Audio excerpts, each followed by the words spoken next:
Hello and welcome to Right for America, issues that unite and don't ignite. I am your host, Cindy Grosz. I am also known as the Jewess Patriot, but you don't have to be Jewish to be a part of this show.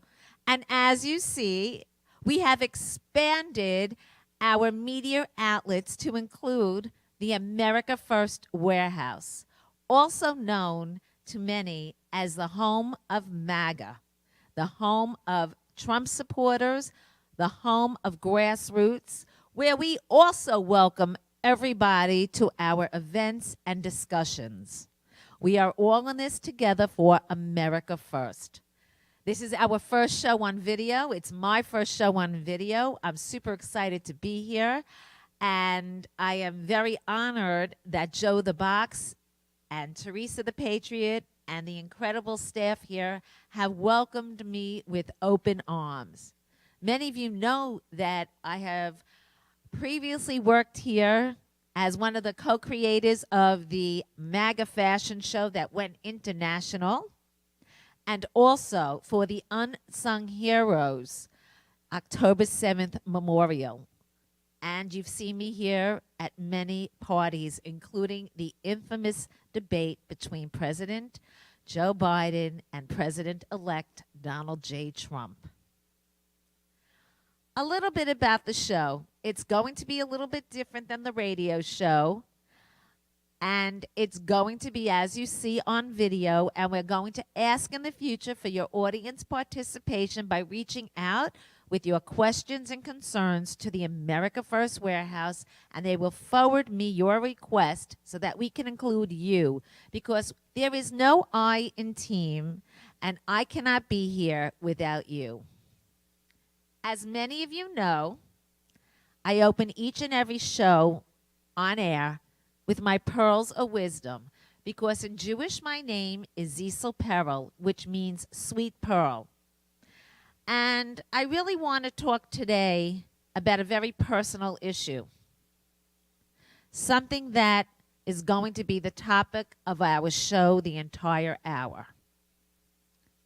And that is Kash Patel and Todd Blanche and everybody going into the administration who will try to fix the criminal justice system, who will be working with the administration, who will be working with people on local, state, and federal levels to please fix the whistleblower protections that will benefit not only Republicans, but also Democrats and independents, and will grow the base of common sense.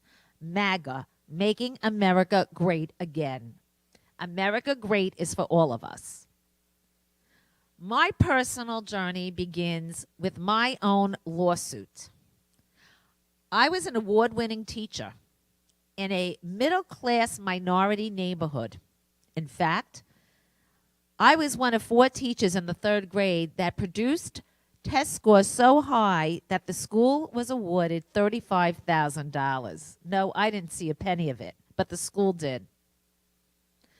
And from that school, where families are have some of them, both parents making high 6-figure salaries, and the average person living in homes ranging from $400,000 to $600,000, test scores today are worse than they are even when I was there, and at that point, they were way below average in reading and writing. People ask why we have a generation that feels entitled and unhappy, and that is because for 30 years, people like myself have been trying to expose what's been going on in failing schools in mostly Democratic neighborhoods, and people refused to listen. In fact, I was promised in writing whistleblower protection.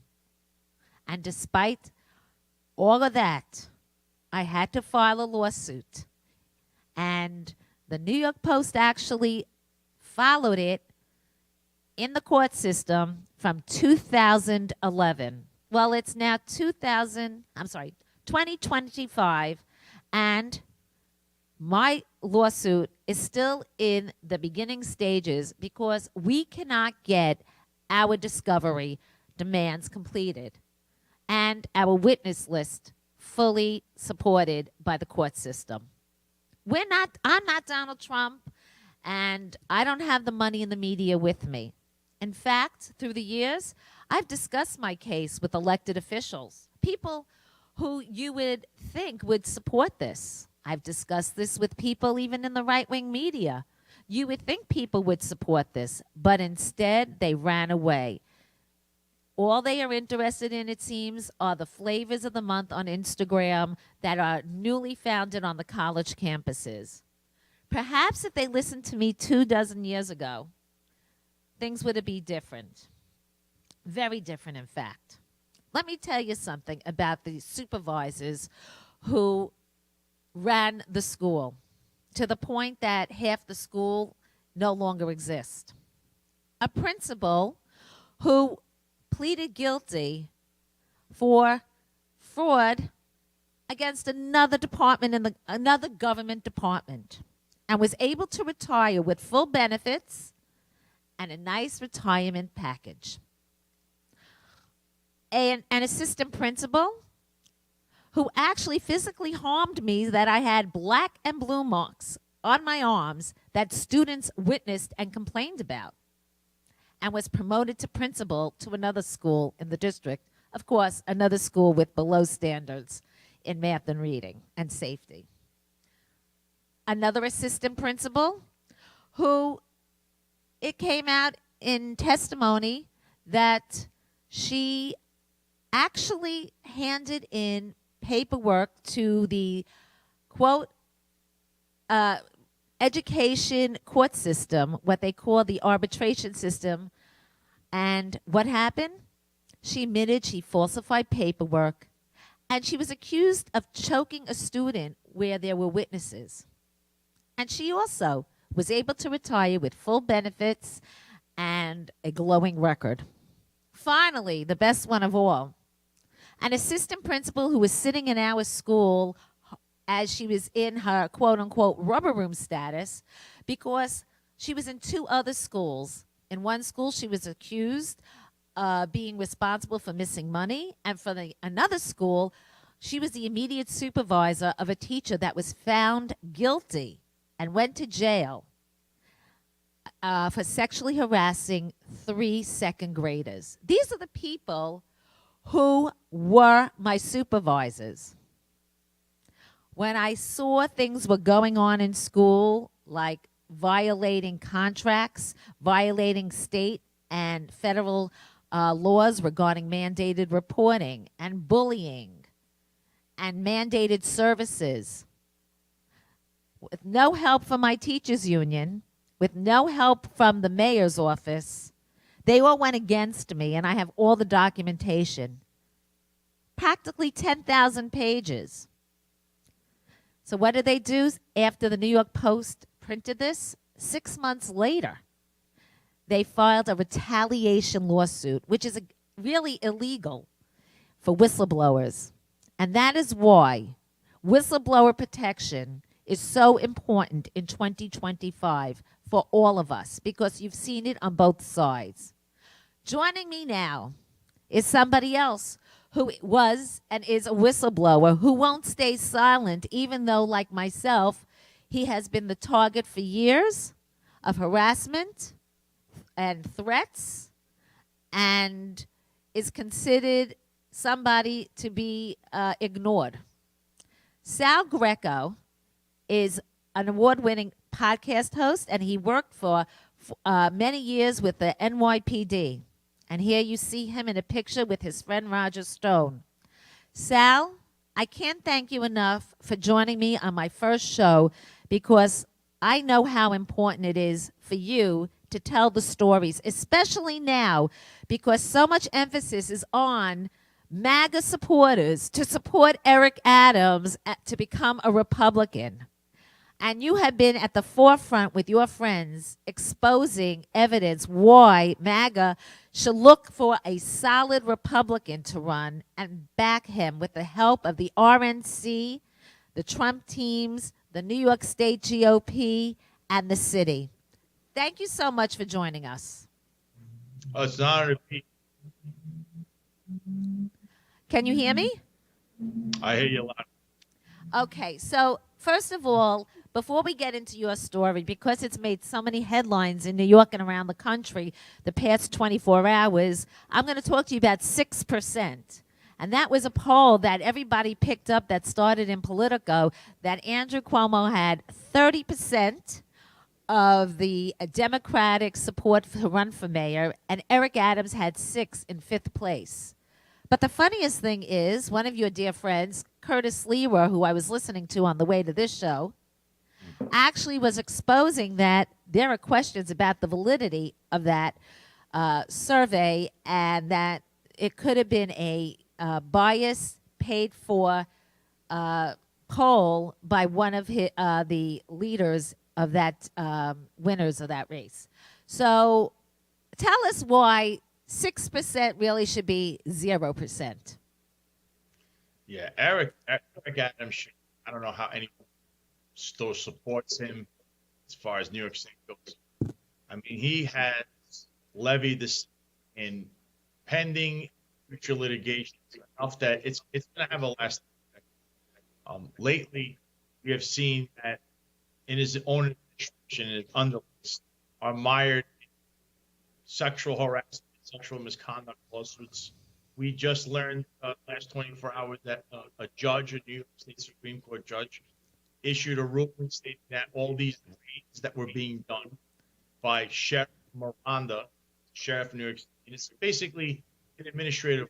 It's not supposed to be, making arrests, anything like that. But the sheriff was running around, shutting down legal cannabis stores, and it was all unconstitutionally, all warrantless. It was people being illegally detained. Their property was destroyed. Their money was taken, and it's all been viewed in violation of the Fourth Amendment. That is going to be millions of dollars in losses. Cindy, we have another case of a young officer. He had about 2 years on the job. Gets to the police department, works underneath the then commander of the 20th, Tariq Shepard, who ends up becoming the deputy commissioner of public information, and now he's been demoted to assistant chief. And this officer, young officer, is troubled as issued, keeps going back to Tariq Shepard and this unknown captain, as is stated in an article today, and head and loses it, is drinking every night, complains about it, and no one does anything about it because his boss is Tariq Shepard now when he gets transferred to the social media of the deputy commissioner of public information's office.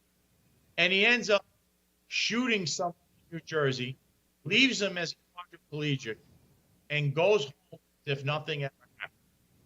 Now this is a case. It's all over the news.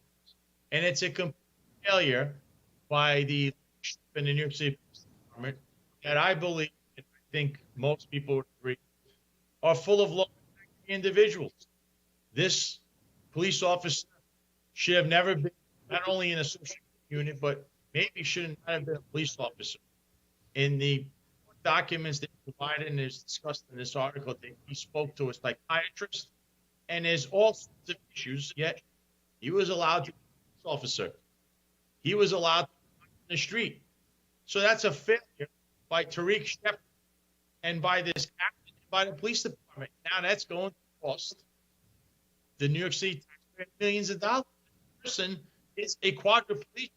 He's right now trying to recover from being shot by this officer that had no business being an officer. So these are just two of the latest in the last 48 hours news that will reflect back on New York City when the taxpayer is going to be stuck in litigation for years. So you talk about taxpayers. In 2021, parents from the school that I was teaching at, that I was humiliated at for speaking the truth, and everything has been proven right, threatened to sue the Department of Education because they wanted to know what was going on with the 20% success rates of reading and writing? What was going on with the high violence going on in the school? What was going on with the no accountability?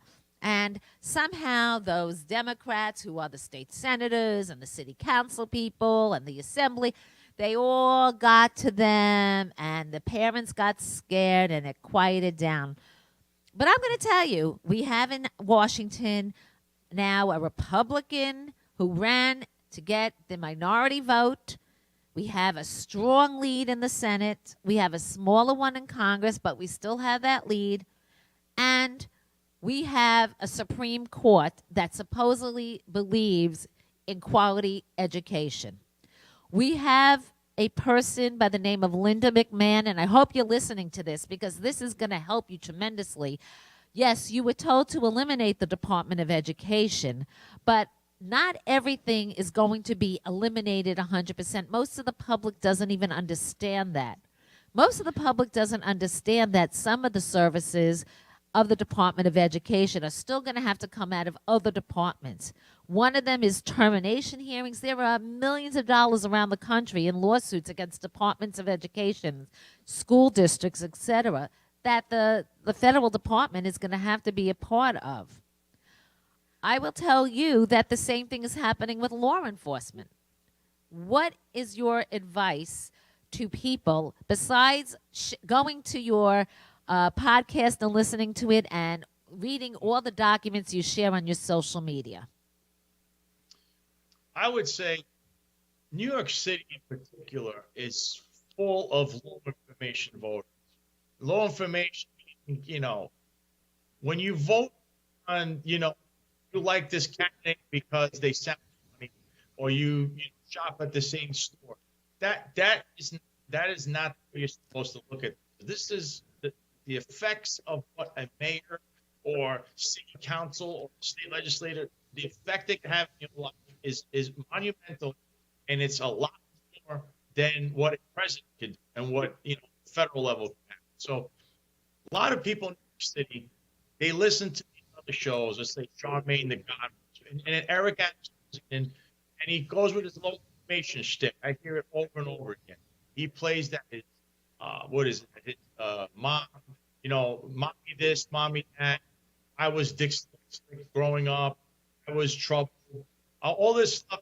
He's reaching into your emotions, which is what Democrats like to do, and in playing your emotions, you'll turn around and say, "Oh, I can relate to him. I'm going to vote for him." Meanwhile, he is surrounded with some of the most corrupted individuals to ever be law enforcement or in the public sector, period. And these low information voters won't even know or look past it. You really need to stay informed.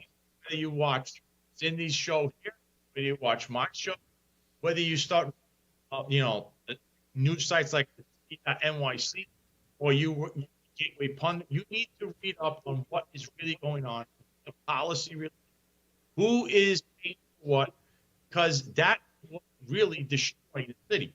It's taxpayer paying and funding everything. In fact, this guy, Eric Adams, is using council like an ATM because at this point, he doesn't feel responsible for anything. It's going to be the taxpayers paying for it. And believe me, his underlings, like his sheriff, his numerous police commissioners, these police department chiefs that are mired in constant controversy now, a pay-for-play scandal that is all over the place. It's not just a pay-for-play for sex. Talking about motions, talking about taxpayer, federal grants for taxpayer, overtime. It's just nonstop. You need to stay informed. That's the number one message. Please don't be low information. Don't get booked in by emotions because that's the exact playbook. You need to look at the facts and you have to look at the stats of what these people are going to do. Their policies, who's doing where your money is going. That's the number one rule. And it's not just, we're talking Eric Adams because you're doing so much investigative work on it, but it's every blue city. It's Baltimore. Look at that mayor in Chicago. I will tell you, as the Jewish patriot and as an active Jewish activist for my entire life, really, Before politics, I was a Jew.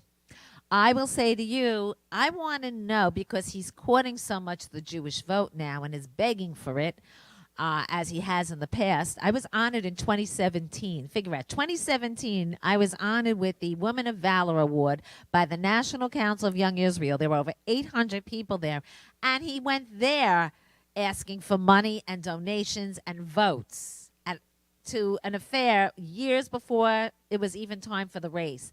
But more than that, I saw for years before everything went on the college campuses, the anti Semitic hiring and firings of Jews in the school system, the curriculum that was biased and prejudiced against Judeo Christian values and targeted Israel. And now we really see it, and it's just allowed. More importantly, and you know this, law enforcement, the number of anti Semitic acts going on in New York have escalated beyond control, and law enforcement can't even control them, despite now having a Jewish woman being the police commissioner and having someone like Richie Taylor who's been working with him for years.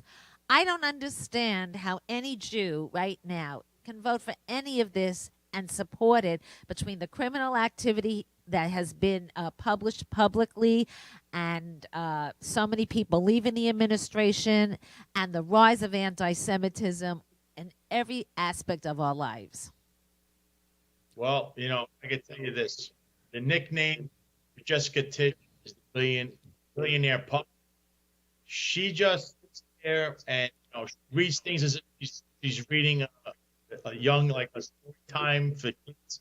And she's definitely not up to this role, because in this role, you think you have a seat at the table, and you may have a seat at the very end of the table, but the head of that table is Eric Adams. He runs the show here. It is very apparent by the positioning of certain individuals that it should be modified or suspended in the New York City Police Department. I mean, John Shell is named in the complaint numerous sexual misconduct cases. This one in particular that involved this lieutenant, Letitia Epps, who is made a complaint on Jeffrey Madry. We all know he's being at not only statewide but federally right now, all kinds of investigations. So she made this complaint, and in her complaint also mentions John Shell, who now Tisch promoted to the chief of department, and as Dordry, the deputy commissioner of operations, and no one in the media who they always throw compounds for these people without ever questioning, hey, you're named in these lawsuits, you have all this corruption surrounding you. Why don't we ask, what is it that you are doing other than try to tell people that you want to control the narrative, which is John Shell online. We want to control the narrative. He says this on every show he goes on.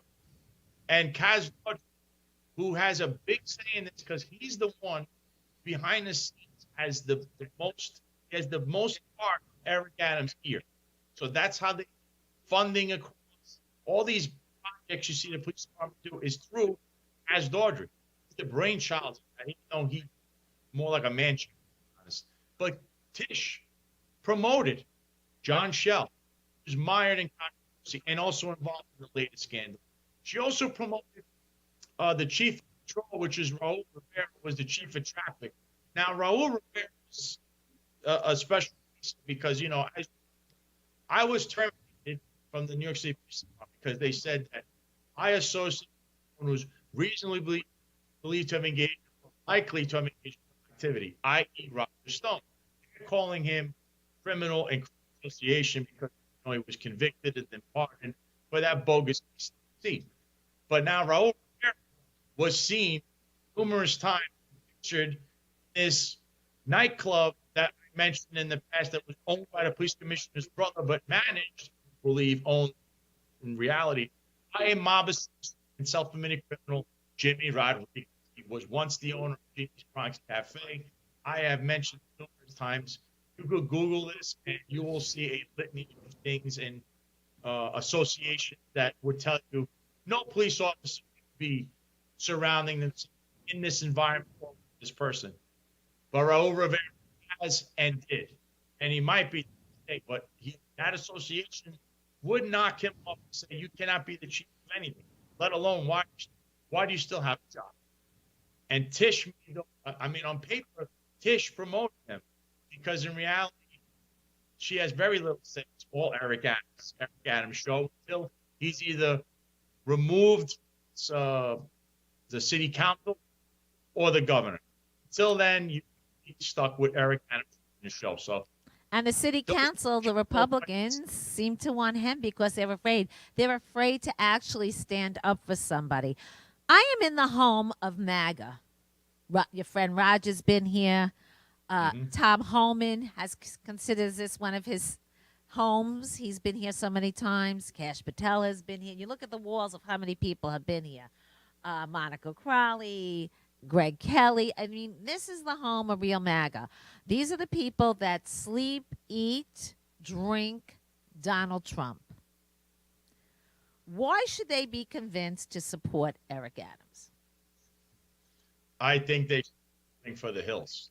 If anything, if everything I'm explaining is enough for the hills, just run for the hills thinking that maybe the FBI will be in possession of your phone to learn what this gentleman, Eric Adams, is looked upon as if he's a foreign asset through his indictment in Turkey, which he fleeced taxpayers of $10 million worth of money, or his other associations with other countries, including his police department, which now we're learning allegations of fraternal organizations using cops to pay into certain people there who then funded their promotions, gave it back to Eric Adams and company for their trips across sea, or Eric Adams or Eric Adams legal defense fund. These are all allegations. That's the latest. If MAGA, if we do a complete search and history of everything, Eric Adams was pro Sanctuary City. He campaigned to stay in New York City, Sanctuary City. He welcomed in undocumented illegals into the city, had buses waiting for them. He says that they should have jobs. They're not vetted at all. Then he opens up migrant shelters, which he complained that he wanted more funds for migrant shelters. He never said he had a problem. And by the way, he mentions the government as national government. That's a term used in China, the national government. And he said that he had an issue with that, and this issue with the city. He wanted money. Why? The migrant shelters were in charge of those contracts. His buddy Pearson, who's got sexual harassment lawsuits and had the result of this race because he's under a federal investigation himself, probably numerous at this point. That's who Eric Adams really is. This is somebody who's a highly conflicted individual who surrounds himself with highly corrupt people, and he himself is probably the head of this syndicate that I am basically exposing every day now. So MAGA really distanced themselves. He's not what he is. He will say and do whatever he has to survive. If he had to put a MAGA hat on right now to get pardoned, he will, because he just wanted to get out of trouble. Because the few times he's been in trouble, he always gets around. Whether he was the state senator, the race casino scandal, then the Brooklyn Borough president, where these problems you're hearing about right now that he was indicted for, they started as the Borough president. Actually, read the indictments and follow his career. And now, as the mayor, it's culminated in a litany of litigation and charges and indictments to come. So, really, so there are rumors actually that he will be around the inauguration. What are you hearing? Actually, Roger himself today reported that he was supposed to go to the Liberty inauguration ball, but that was rescinded. I wonder why it was rescinded. And I keep hearing this week, there's going to be some movement on the federal matters. The federal offices are they're moving on proceeding indictments. All this, you keep hearing a drumbeat over and over again. But I'm hearing sources that it's this week there's going to be movement. So could it be that? They know something? I don't know. But Eric, this is not a guy, you don't want to surround yourself around him or any people, especially right now, because it's just a constant move of things moving in place, and they're moving in the wrong way. The corruption scandal that just has, we're learning about things right now as we speak. There's new things that we didn't know about, that he was involved with rich cronies, and this is sincerely going to affect numerous taxpayers for years to come. Really, So let's MAGA talk about let's talk America. about MAGA and the GOP side. The Daily News reported yesterday that Jim Walden raised $630,000 in his mayoral campaign for his first reporting period. Honestly, I would gather most people don't know who he is. Tell us a little bit what you know.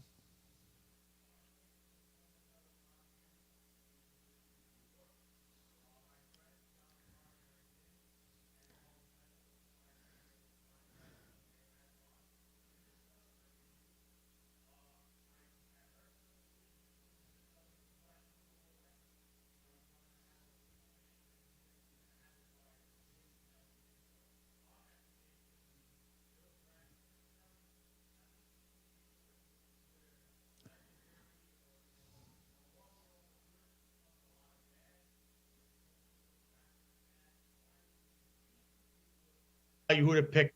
Police commissioner goes beyond me. I don't know why he would do that. So that was one of the, he said that's. He also wanted to rehire all the people that were illegally terminated under a mandate that was given a few years, started by Bill de Blasio and then extended by Eric Adams. The problem here is actually that there's a court case that they won. So literally, all that has to be done is take away the appeals from the city, and then that appeal gets dropped. Everyone gets reinstated with back pay benefits, and if they want to come back to work, they'll gladly coming back to work, and we want them back. We have a attrition in New York City. So you would bring back a veteran force that has a veteran presence, which is what's lacking right now. And then you start to try to recruit and say, we're going to revamp things and we need new employees. Right now, who wants the job?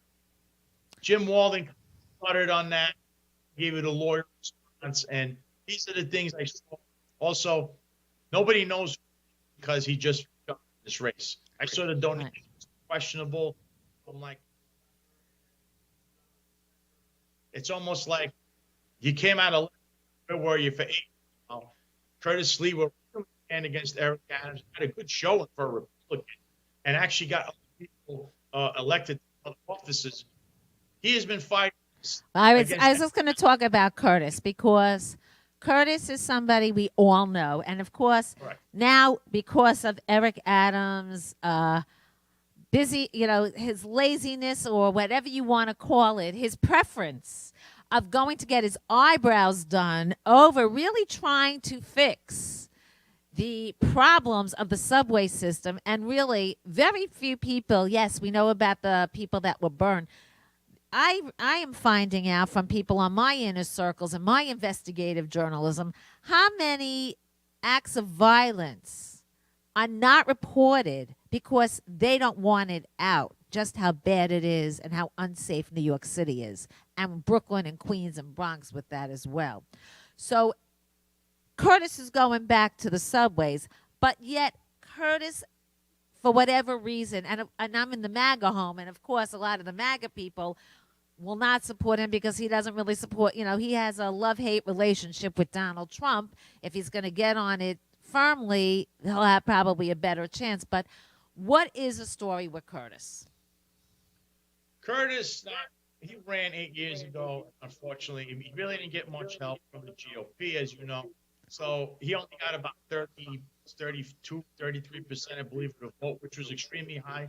He actually won the vote in New York City, which never, I don't think it's happened in decades with a Republican candidate. So that in itself was monumental. But he's been the leading voice in exposing Eric Adams' corruption because he warned everybody. You want him as the mayor, that's great, but it's like you're gonna have a buyer's remorse in the end, which people now have. A lot of them do, and he exposed a lot of what's going on, whether it be his wife Nancy, who's an attorney, or through his own sources. And so far, he's usually right 9 out of 10 times. And I think as a candidate, he's been out front. He's protested the shelter. He's been arrested for protesting. He's also brought lawyers to the people that were going to the courts and had 7 of the shelters shut down. That was all Curtis helping out, doing his thing. Curtis has been in the forefront. And that's what I'm saying. For the last 8 years, he's been out there. The problem is when you talk about our own people. These people like to say, well, Curtis is a clown, and Curtis does this, he's that. Forget about the. I'm looking at it from right here, right now. He's one guy that you're right. He's not a career politician, so he won't be doing what Eric Adams does, right? What's Eric Adams been doing? He's taking kickbacks. He's running schemes all over the place. Curtis Leewood won't do that. Curtis Leewood has never been accused of doing that, and he's not a politician. So I see him as a guy who's going to break the system. He's going to try to like re-engineer how the system works because it's so corrupt, and he's going to put the right people in place, not cronies, not people that are going to buy their way in. And he's going to do this the right way because he has a lot of people, including myself, behind him that are retired and know the game. So public safety should be the number one issue. It clearly isn't with Eric Adams. It would be with Curtis, who has been at the front lines with the Guardian Angels himself. So I think he would be perfect. I know MAGA, love-hate relationship. And listen, sometimes he'll call out something he sees with President Trump. Other times he'll agree. Is it better to be a sycophant than be somebody who questions something that may or may not be in the best interest of the people? And I think it's right. Look, anyone can question anyone. I'm going to question you about two more people. No, we can't be total sycophants with President Trump either, because some of the No, we can. But I'm going to talk to you about two more people. I want to bring up, the city council is up and Joe Borelli's term is up. Yeah. What are your thoughts about him if he was to put his hat in the ring? Joe Borelli, you'd be ashamed of yourself. Actually, Joe Borelli is an Eric Adams Republican. And I know I'm still right next to him. I just don't know. This guy is always late to the game with everything, and he supports Eric Adams on a lot of these issues. He's also, he was out there lobbying for certain things that end up being bad, and for Eric Adams, just because I think he wants to be buddies with Eric Adams. I don't get it. And if you have him, I mean, I don't think he could, really make a dent in anything. But if he wants to run for mayor, great. Everything I'm talking about will be exposed at either a debate or just out publicly. So I think it's a bad idea for him to try to run for mayor. But if he wants to throw his hat in the race, go ahead. But be ready, because there's probably a lot of skeletons there involving his decision making when it comes to Eric Adams and the rule of Eric Adams in the last 4 years in New York City.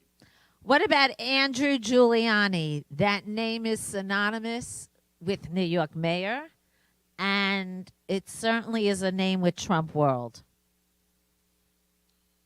Andrew Giuliani I know him. I've spoken to him. I've always thought he would have a future at some point. I just don't know when or where if he wants to do it, or he wants to go ahead with running for public office. I mean, he ran for governor, but then I think he should have stayed with that, but he didn't want to, and then Lee Zeldin beat him anyway. So, but I thought he has a future. Problem is, right now in New York City, the name Giuliani, although we in MAGA, Republican, we accept that name, there's many in New York City who will not. In a city that's 7-2, Democrat to Republican, you're going to need a lot of independents in there. And I think that name Giuliani right now is, especially now that they put him, his father's been through hell. They have multiple these civil lawsuits, and then this criminal one in Georgia is still out there. That look won't be good, because he'll be dogged by these questions over and over again. And I just think right now would probably be a better moment for him to wait this one out and think about a future when all of that stuff kind of calms down. Because if that's in the voters' mind, especially, again, we have a lot of low information voters in New York City, that just doesn't bode well just because of his last name for the moment right now, only because of the news cycle. So there's a lot of talk among people who are like you and do a lot of podcasting and a lot of writing and Substack, and they keep saying, do we really need a city council? What are they accomplishing? What are your thoughts on that? I think city council is full of progressive, number one.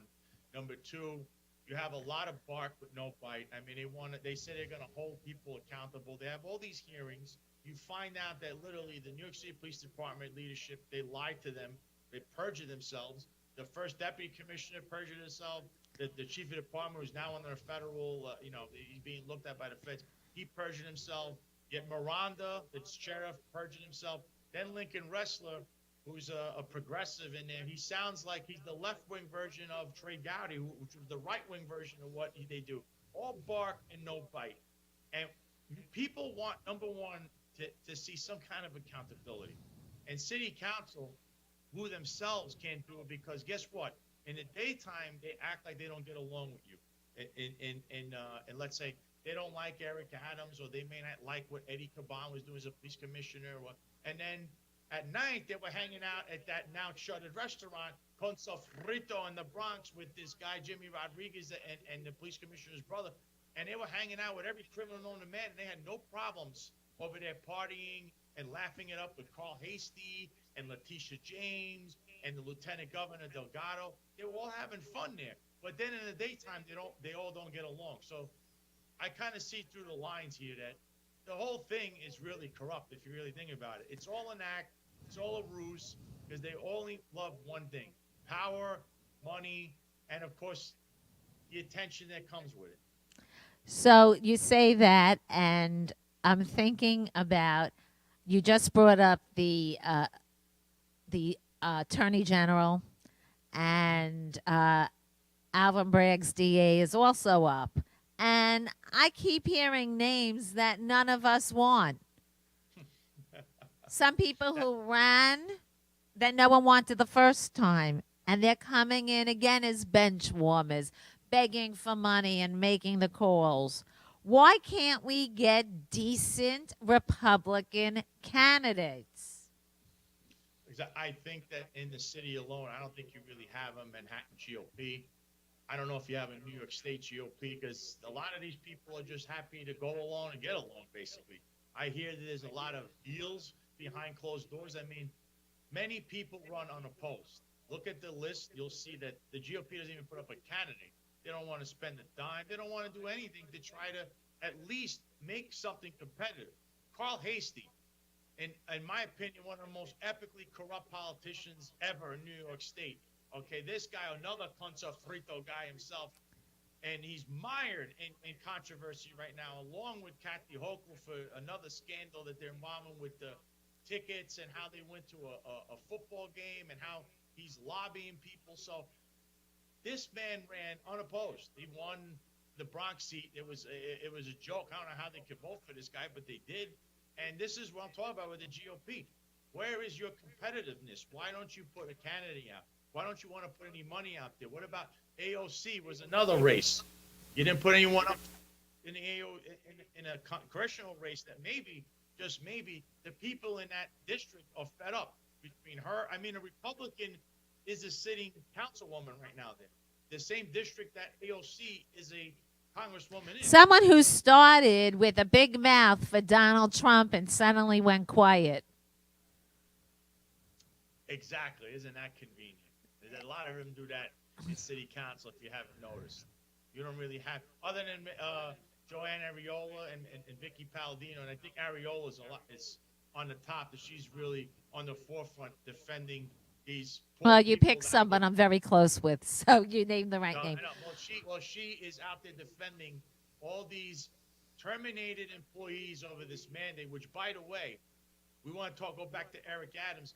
When he terminated these people, how many of these employees were Trump supporters that voted for him not once, twice, but 3 times, okay? So she's out there trying to get their jobs back, putting a lot of light on things in city council. I see her post all the time, but she's one person.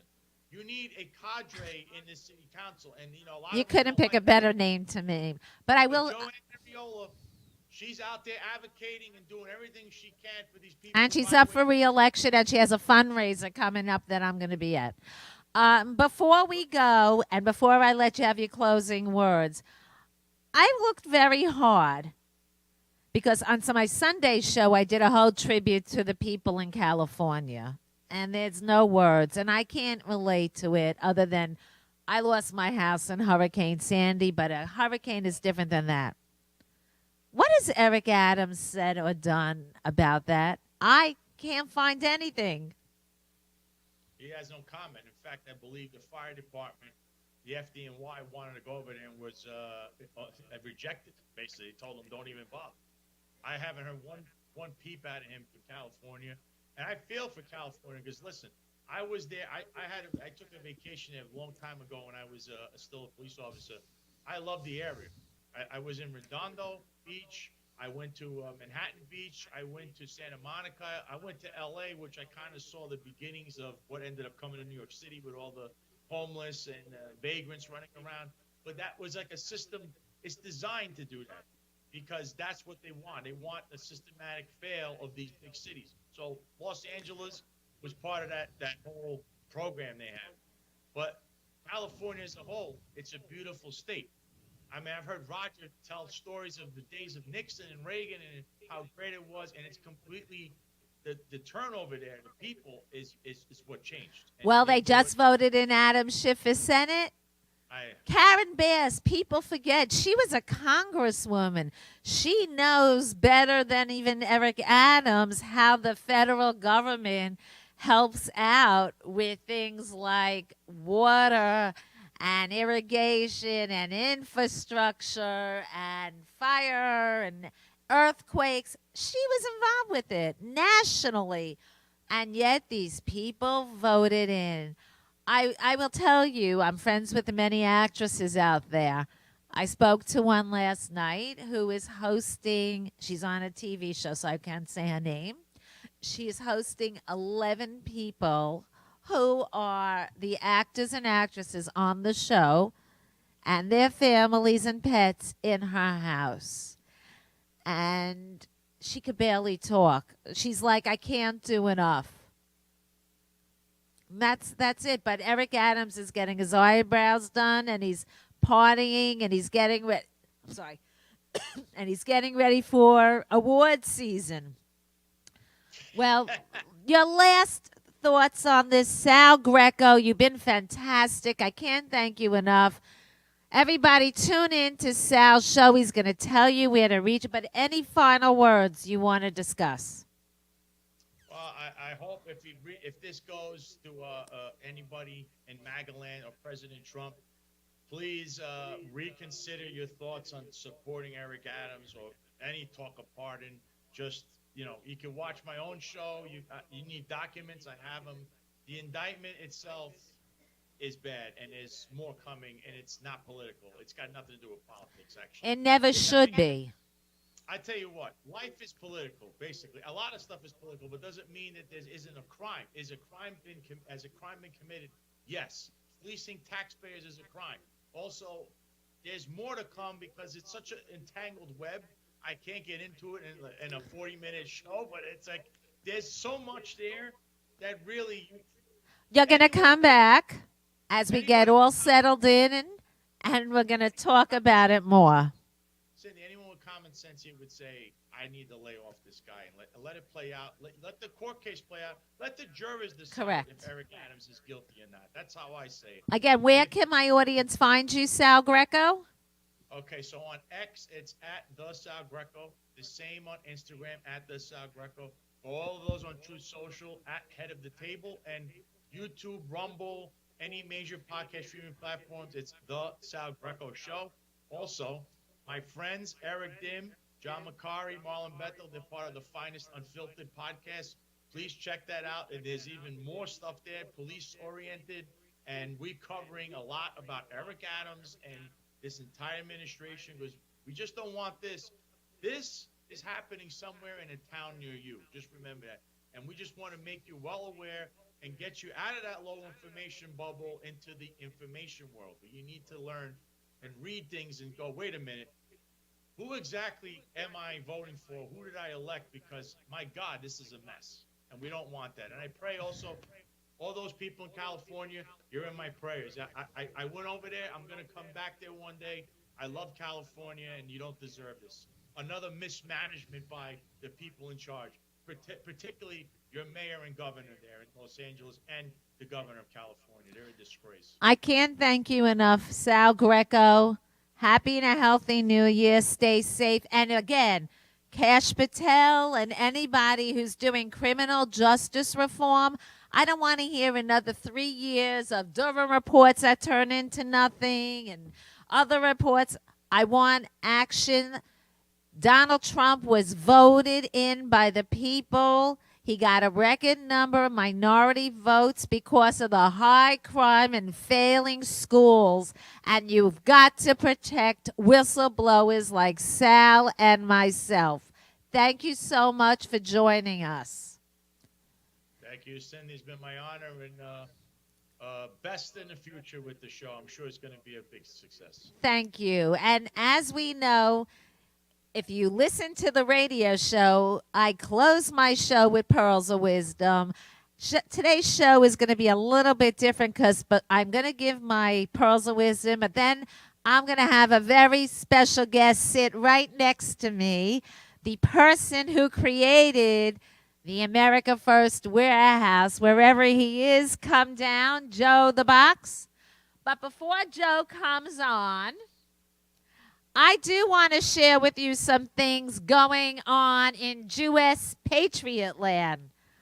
First of all, we are going to be at many events in Washington, D.C., and we are going to be sharing it all through our social media and through the America First warehouse. And I would be remiss if I did not say a special thank you to DC Inaugural. Go to their website, www.dcinaugural.com, and get the very affordable tickets. There are only a few left. There is a seminar on Saturday. Of course, I'm not going to that because it is on my Sabbath. But Sunday night, there is a gala ball, and people like General Flynn are going to be there, and Brock Pierce, the crypto specialist and former actor, and many, many others. And they have asked me to be a special guest, and I'm truly honored. And that's going to be Sunday night. And you're going to see me at many other events. Plus, you are going to be able to see so many different things through the America First warehouse on Right for America, the side with products, stuff from the MAGA Fashionista show, brand new products that are going to be initiated at the inauguration, and of course, supporting American businesses, non-toxic products, affordable household goods, supplements, beauty products that come directly to your door safely. We support Make America Healthy Again and support small business. Join us on the journey. I'm coordinating this with the Patriot Barbie and many other patriots around the country. And now, joining me is the leader of all this, the creator. I don't know where he got the oomph to do this and to make this happen. People talk a lot, but nobody does it. You do it. Joe the Box. Walk the walk, talk the talk. Hi, Cindy. That's what you are, by the way. You walk the walk, too. Well, that's why we work well together. I wanted to say something that most people don't know about Joe. Joe is an extremely private person, but he has very strong feelings of family, faith, freedom, and future. And he has gone out of his way as a Christian Zionist to make sure the U.S. patriot and Jewish followers who support Israel and ending anti-Semitism are a welcome and vocal part of this building, every event, and every promotion. He questions me every way to make sure everything is right, including the Jewish star behind me. Very few people take the time, Joe, and I am forever eternally grateful. It's really my pleasure, my honor. It's a calling from God, our God. It's the same God that we love, and we get up every day and we try to be so much like Him and look for His face and grace as we continue to go through our lives. And we have a very good look at the view of life, the Jewish people and the Christian Catholic people. Christians splintered off in many fractions and so forth, but there is one God that we all answer to, we look to. It's the God of David. It's the God of Abraham. It's the whole story that was written hundreds of thousands of years ago, and it cannot be duplicated or shared the way it is. Well, I thank you. Now, I'm going to Washington, D.C., but that doesn't mean that people in New York are going to miss out on the best inauguration party. Tell us what's going on here. Well, listen, there are many balls, okay? And that's how it works during this inauguration process. There'll be, like, for example, in 2016, the Deplora Ball, which was one of these big events. Now, Cindy is going to be running from ball to ball to ball. You I bet. think you I'm might not have three missing balls anything. in one time. I don't know if that's the case. Three balls, but there's 8 or there's many, many. The America First Warehouse is having the America First Warehouse, First America First Warehouse Ball. There's a lot of firsts in there. First of many, because together with Teresa, Dan, Martin, I know they don't like their names on, but the whole crew here is so excited about the victories we had. They are super excited about 2025 local elections because they feel, as I do, which is another reason we pass so well, local elections are actually more important than Washington because those are the people that decide your local infrastructure when you have those potholes.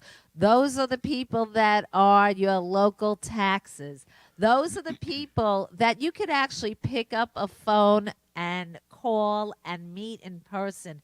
I can't do that with Donald Trump. Very few people can. I know you can. Whoa, whoa, whoa. I was hoping you was going to introduce me. Maybe some of your buddies, like the new borders are. Or the former mayor of New York City, Rudy Giuliani. How about Cash Patel? He's been here. Well, Cash Patel has been here. I cannot deny, I cannot support. I must have to take that stance. He's FBI. Well, he'll protect us. Yeah, no, I believe that the country is going to get behind Donald Trump like it has, and I think today I saw a little bit of Pete Hegseth and what they're trying to do. I mean, it's almost a joke. The American people see right through it. The fake news media is not. You know what we're watching now, Cindy Grosz? We're not watching CNN, MSNBC. We're watching shows like yours. We're listening to people like you, and the people that follow you. We're not going to take it anymore. The country's coming back. Golden time, golden age. Well, you and I have discussed this, and I am just so excited. I know with TV you have a base through Real America's Voice with David Zare, and we're extending it to WGBB and my show Sundays. So every week there's going to be the updates of what's happening here, and we are going to show that we are AM/FM podcast. We are on every streaming outlet. We're now Rumble, Real America's Voice, and this is the growing network of the grassroots everyday person. And we welcome everybody with common sense who wants to be America first, yesterday, today, and tomorrow. You know, this is a little bit of a subject where, you know, you and I, we're different, but we're the same. Here's a little bit of a difference. You had a wonderful event here. It was one of the most fascinating nights that I had, the fashion show. Do you recall? How can I not? We had international press. Yes, but that's exactly right. And I have like a thing about the truth. I don't like people that tell me something. Don't tell me about my lying eyes. And the media has now proven over and over with the fact that Joe Biden can hardly even stand, let alone how he ran the country. many, many lies all the way across. Very hard for me to take. And Cindy said, we're going to bring in the New York Times. They're going to come in. They're going to ask you some questions. I was like cringing a little bit. But I appreciate what you're trying to do. I didn't want them originally, but I have to be fair and objective as somebody with a journalism degree. I can't sit here as an opinionist if I want to be a serious journalist. Too many people are influencers and opinion people. But by us doing that, I'm going to tell you what the Washington Post people and the New York Times people said. I welcomed them. And very few people from our side do. And that, I know Trump is trying to do that, maybe a little bit too much, but I'm not saying I'm buying the Times or the Post, but what I'm saying is we have to be big enough to extend a hand so much. There's a limit for me, and there's a limit for you. Should they have historically ran, the press. They sit in these gaggles and stuff and harass the president one right after the other. When there's great reporters like Cindy Grosz that might have a better question than them, he might be able to find out a little bit more about, instead of them accusatory, lying, twisting words. Maybe they should be sitting in the back. I think that the best people should be up front. Look, I see on Instagram, all of a sudden these cute people Photoshop and they write Trump, Trump, Trump, and they share posts. You ask them to sit here and answer a question, they couldn't. But because they look cute, all of a sudden they're in Trump land. They didn't put in the work that you and I did. I mean, just a simple January 6th issue coming across here. All of these people jumped on they wanted to let us believe, our lying eyes, that it was the white supremacist MAGA race that destroyed this country and wants to destroy this country. I heard Christopher Wray finally say it was China yesterday before he got fired, but it was white supremacy. And listen, the New York Times hasn't been telling us the truth from day one. Why do we even give them a seat at the table? They don't have my respect anymore, ever. They should not be front and center. I hope that the press room is going to respect loyalists that have been there with Trump since 2015. Those are the people that I work with. Those are the people that have sacrificed the most. And they want to be here for MAGA, not the new people that just jumped on board because they saw a winner. I welcome anybody that sees the light. I welcome anybody that understands that they were wrong in their thought process and where they were, and that they understand that the American people and the American citizenship means so much to us that we're willing to die for it, that they understand that that's what comes first. In front of the illegal migration. Now, I heard this, Cindy, and I don't like to say things that aren't true, but I believe that they were trying to start, there was arsonists out there starting fires, and even with not even trying, but the homeless camps was so bad all over the place. Well, how do they heat themselves at night? Do they keep a well-organized campfire in a barrel around people? I'm just saying this also, and I brought it up on my show Sunday. I have a lot of questions. I'm not a conspiracy person. However, how it went so fast all over so many different places. But right now, lives are at stake. Dangerous, bad. And we have to save them. But we need a full investigation. The same way we have to find out what happened October 7th, the same way we have to find out I love the Huckabee choice going out there for the ambassador. It's fantastic. I know Mike Huckabee. I hear you say that. I totally support it, and I know David Freeman. I was with Mike Huckabee and his wife Janet multiple times, and I was with them at the embassy opening. I'll tell you a Pete Hegseth story that probably no one else can share. He was doing a filming for Fox Nation, and I was with him. Not too far from where the kibbutzes were that were attacked on October 7th. And we were together filming in Iron Domes. and in tunnels very similar to where the hostages are right now. And I don't think too many people have that picture. Wow. I am very, very, very blown away. I do know a lot about it. I did know what had Pete done, had gone out there. And I did not know that you were right there next to him, Cindy.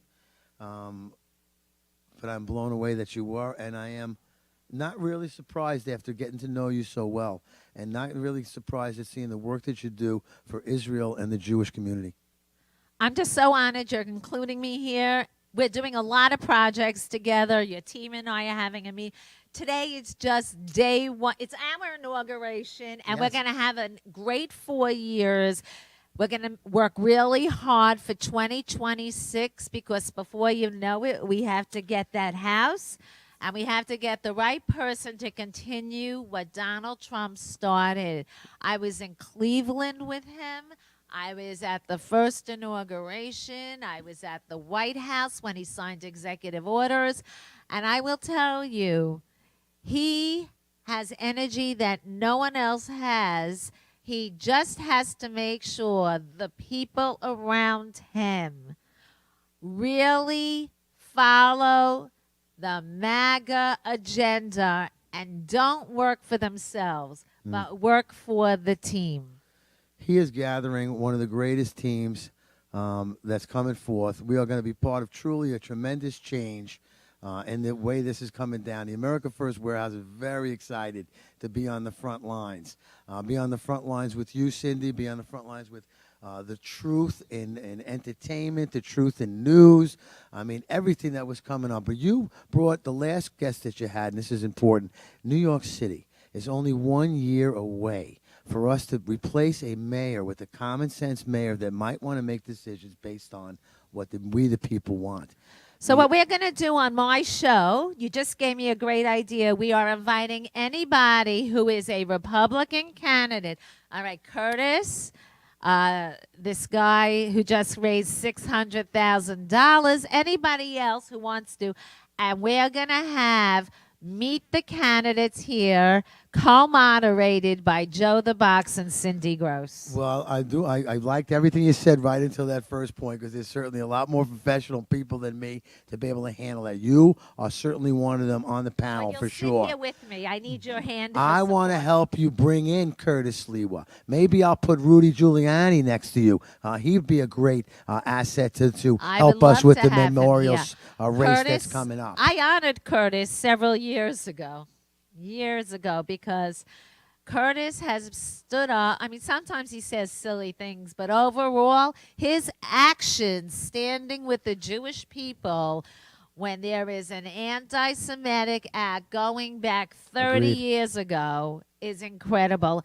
Besides, he does not deny. I mean, he has 2 Jewish children, and he has done everything. I've seen it myself. Let's with my take own a eyes. very strong personal stance, Cindy, you and I, in getting America First candidate, America First person, America First New Yorker, New York First, New York citizen first. I mean, come on. And let's I'll get help on you Long with that. Island here. The America First legislators, all the local legislators are up for election. It's a great start. And I think it's time. I think God has us moving in this direction. We need people who really support Donald J. Yeah. Trump and make America great again. Yeah. Do you know there's no I, there's no R, and there's no D in MAGA? And that's the reason is because we're supposed to be all working together. I believe that we are going to come together. That's the crazy thing. We are going to unite. I don't care what party you are, Republican, Democrat, Independent, it doesn't matter to me. We're all moving into the new movement of saving this great country. America First, one nation under God. And with that, I am going to say thank you, Joe. And remember, Right for America is on WGBB Radio, 1240 AM, 95.9 FM, Sunday mornings, 10 Eastern Time, streaming worldwide on iHeart, iTunes, Jewish podcast out of Israel, Spotify, and Tuesdays at 2. We're now live on video at the America First Warehouse. We're on Rumble, and we're going to be sharing lots of stuff through all the connections of the media that come through here.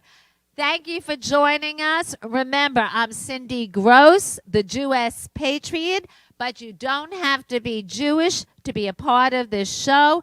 Right for America means issues that unite, don't ignite. Thank you so much for tuning in.